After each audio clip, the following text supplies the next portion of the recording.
Hey, I'm Alex Radcliffe from Board Game Co., and this is games leaving the collection for the month of June. Sort of. You see, I recently come to the conclusion that this series is actually a little different than it was when it first started. When I first started doing this series, Games Leaving the Collection, it was one of the first things I started doing on the channel, and at that time, I wasn't really reviewing games. I was talking about games, but I wasn't a board game reviewer per se. Everything that came in was a game that I had decided I wanted, I had chosen, I had gone after, I'd added to my collection, I played it, maybe it worked, maybe it didn't, and then games left my collection. And that's still true to an extent, but with the large shift towards reviewing games almost as much as I get games for my own personal interest, it kind of changes the way this series works. And you may have seen it already. I did a video recently on games added to my collection for the month of May, which was a video I did, I don't know, a week ago, 2 weeks ago, whatever it was, and it kind of started the process where, and I'm not entirely sure how this series will evolve, I'm not entirely sure what will happen next, but in theory there's kind of three separate categories going on here. The first is a category that always existed, I just never talked about. The games being added every single month. Every single month I play new games. Some of those games get, go ahead into these videos and they leave. Other games get put on my shelf and I don't really talk about them until whenever. You'll see them in review, you'll see them show up in top 10 lists or this or that. Eventually, a year and a half from now, you might see them leaving, but you don't really see the games being added. And so I decided to start doing a video series of the games that I add to my collection every single month. The games that I played in April, effectively I'll put them all together and then there'll be a video being, hey, here are the games being added to my collection in the month of May. And I talked about all this stuff in that video too. You can go ahead and check that out.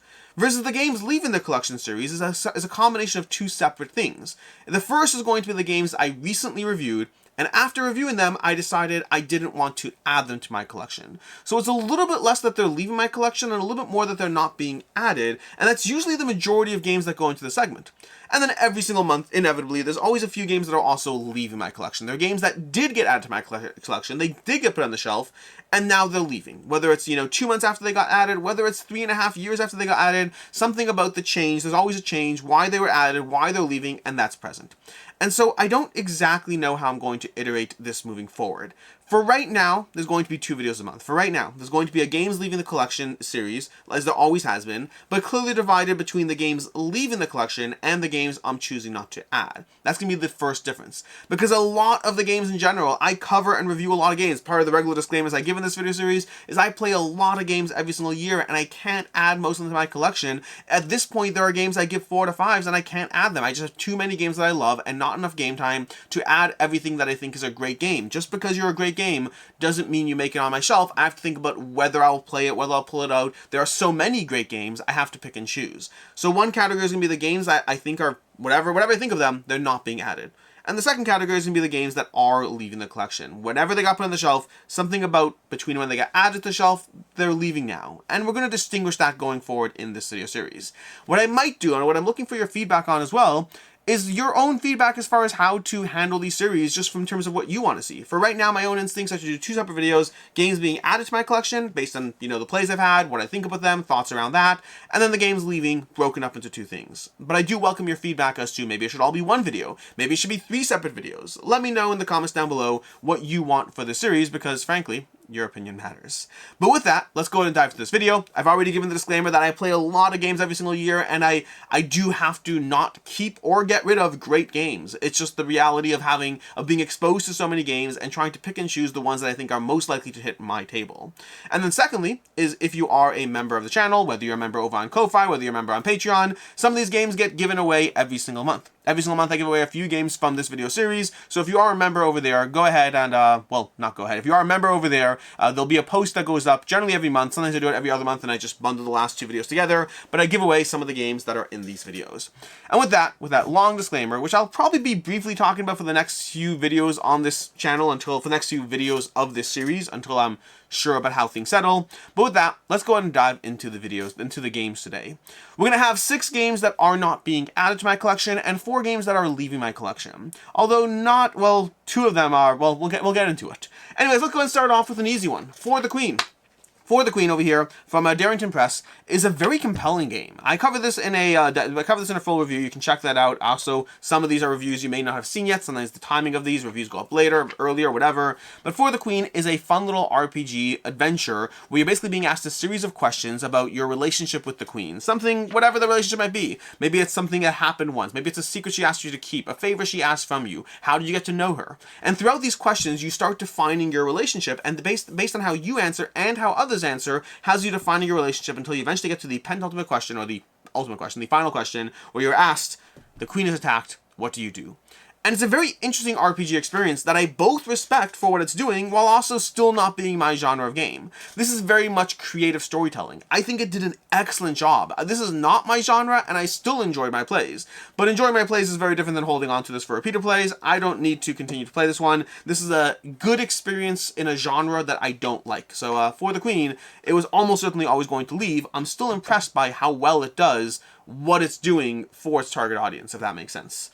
We have Tangram City. This was a bit of a letdown for me. I was really looking forward to this one. Uwe Rosenberg. It's got not polyominoes, but tangram pieces, so adjacent. I was interested in that twist on the polyomino genre. Ultimately, I thought the game itself was actually good, but lacked any sense of replayability, at least for me. So an easy one for me to move on from. Again, I still enjoyed myself, but I enjoyed myself. Not a game I need to keep in anyway. Nothing about it made me want to keep it. I'm just happy I played it. Time to move on. Many games are... There are so many great games, but there's a difference between a great game and a great game that you want to keep, a great game you're happy to play. This is I wouldn't even call it a great game. This is a good game I'm happy I played, and now it's ready to move on from. We have Cascadero. This was a bit harder for me. I like Cascadero. I do. I just find that games like this are competing with other games like this. This is a tile laying game where you're basically trying to... It's a Reina Knizia tile laying game from Bitewing Games. Thought it did a very solid job as far as the general way you're placing out your squires, trying to be mindful of their positioning. I really enjoyed what it's doing. Genuinely. I think it's a good, lightweight, accessible game that ultimately the main problem here is it's competing with other games on my shelf, and I don't think I'm as likely to pick this one. This is exactly the kind of game that, like I've talked about this in other videos, like if I was at a convention and people knew to play this, I'd happily pull it off and be like, let's play Cascadero. It's been like 3 years since I played that, and honestly I could probably pick up the rules very quickly because Bitewing Games does an excellent job of condensing their rules to something very, very absorbable. So very easy to play, got a decent amount of strategy in it, overall a good game. It's just a crowded genre out there, and I don't know if this one sticks out enough for me. It's a little bit on the lighter side. We have Open Season, another one that I enjoyed, but not enough to keep and continue to play. Open Season has you manning a wall. Every single round, you're taking 2 cards. One goes into your stash, or whatever the term is. The other one goes into your wall. And the cards that go into your wall determine a lot of things about the game. How your cards score, what actions they can take. So you're trying to constantly manage what goes into your end scoring pile versus the improvement of your tableau or your actual scoring for the end game. Very fun little puzzle. Definitely enjoyed it, but not a keeper for me. It's a good game. It's a good game. I recommend you try it. In general, I would say most 3.5s fall into the category of try before you buy. Meaning anything I rate a 3.5, this is a 3.5, this is a 3.5, this was, I believe, a 3, which is totally fine, but forgettable. 3.5, 3.5, these are both games that I definitely recommend you try them. I don't necessarily recommend you buy them right away. I think they are good games within a sphere. Well, again, I really like Cascadero. I don't, no, I like... I have to be... The problem is, something I've become better, not perfect, something I've become better at realizing is very often games that I enjoy go on my shelf. And then 5 months pass, and I'm like, you know what? I don't care if I enjoy you. Just because I enjoy you doesn't mean you're going to be picked. And so very often there are games that my own sense of desire to play puts that game on the shelf. And then after time, I realize that my desire to play it is not in tune with the reality of the collection, with the size of my collection and the games I'm trying to play. Cascadero very much falls in that category. It's a game I want to keep. I'm right now trying to be more strict about not keeping things unless they are truly great, because there's too many good games out there. We have Finding Atlantis. This one was a drop. This one was a drop. I did not love Finding Atlantis.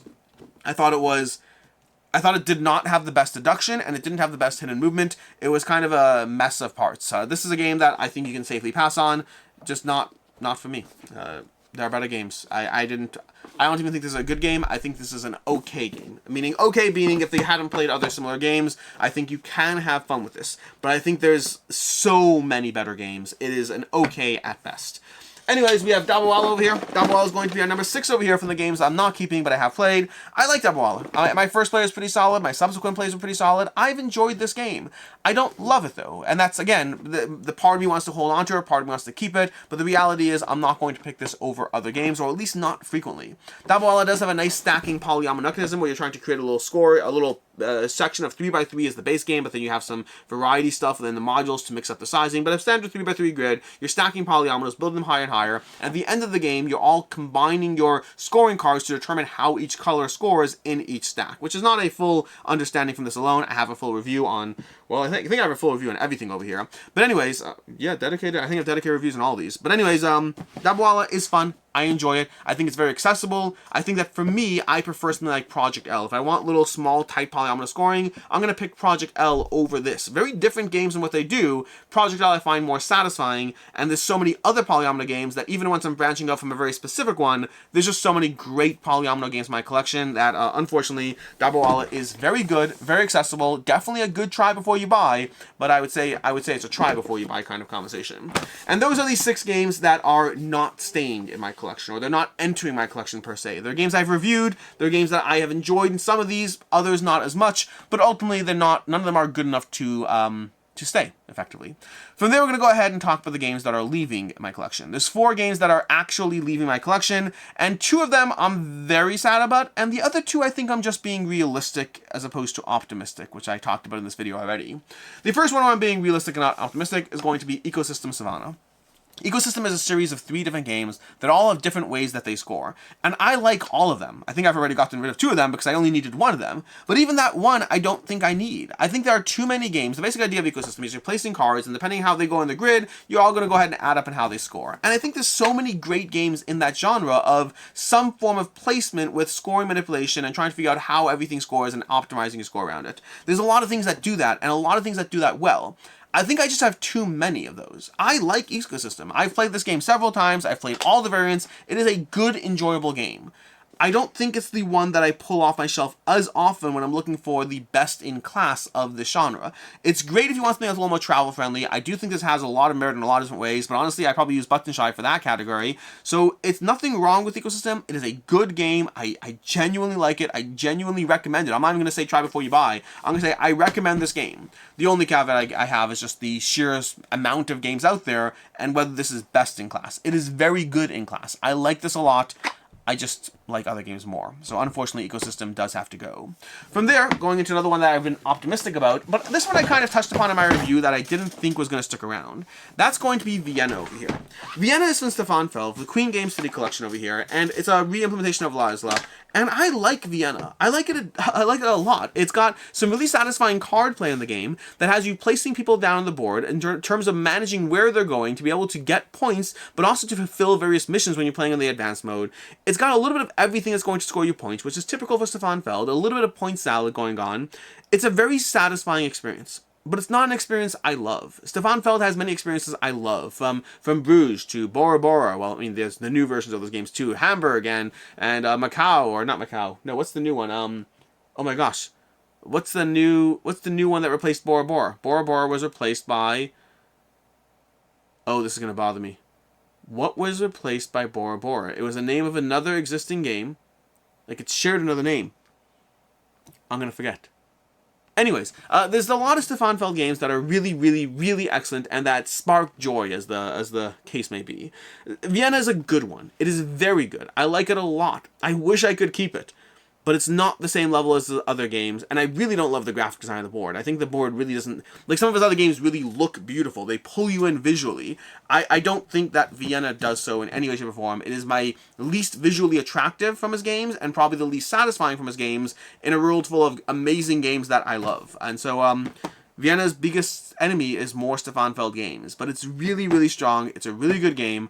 I would put this in the try before you buy category, both because of the sheer price of it, and also because I think Stefan Feld just has much, much better games that are more rewarding. One of the nice things with Savanna that makes it an easier game to recommend is games like this are just so easy to table that you can have more of them without worrying about your game time. Something like Vienna might be your game of the night. It's a little on the shorter side, not short, it's in the hour and a half range or so, nothing too crazy, but it might be the main event of the night, and for that, I'd recommend other Stefan Feld games instead.